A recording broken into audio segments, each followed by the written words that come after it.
we are the only channel in India, national channel, that is based away from the national capital. I mean, if you consider Noida national capital, then we're away from the national capital. It's in UP. Uttar Pradesh included.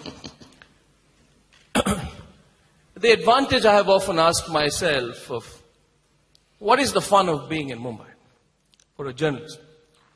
I think the greatest fun there is that I'm not romantically associated with any party. You see, what happens is when you get romantically associated with any party, even including the Aam Aadmi Party, you might have a terrible breakup later. And then you'll be very disappointed. But to come back to the And question... I'll come to the question. So the failure... No, I'm coming to the Modi way.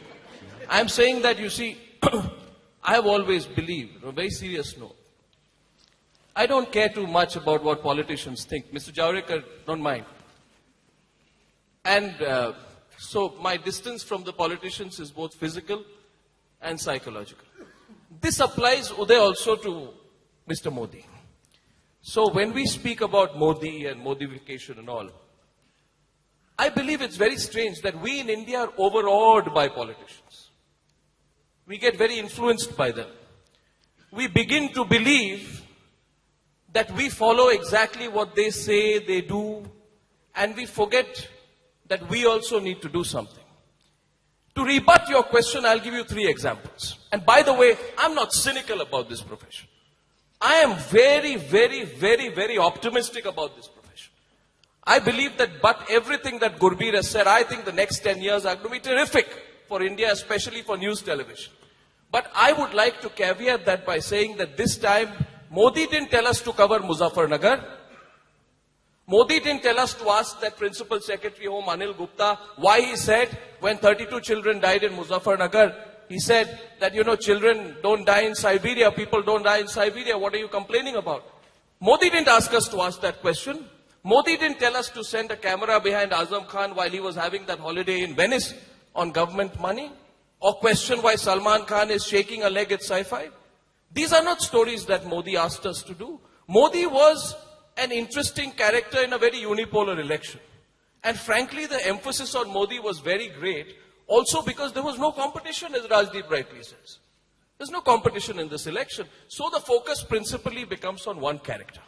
But I completely disagree that if you look at the entire 4 or 5 months from January to March, right, starting from, say, when Rahul Gandhi gave an interview or started his campaign, right up to the results, Modi perhaps got about 30% of the time, 70% of the time, and I'm not talking speeches, were around issues that were not centered around Mr. Modi. So I think we get unnecessarily perturbed, and for all independent thinking journalists out there, I'd like to say, don't worry. You know, we are not dependent upon a political figure. When people tell me, Modi is shown because he gets us ratings. I mean, there are many ways you can get ratings. Mr. Modi is not certainly getting you ratings. There is no scientific evidence that Modi gets you ratings. These are all facetious thoughts in our own mind. And, you know, part of the problem is that our entire media is based out of Delhi.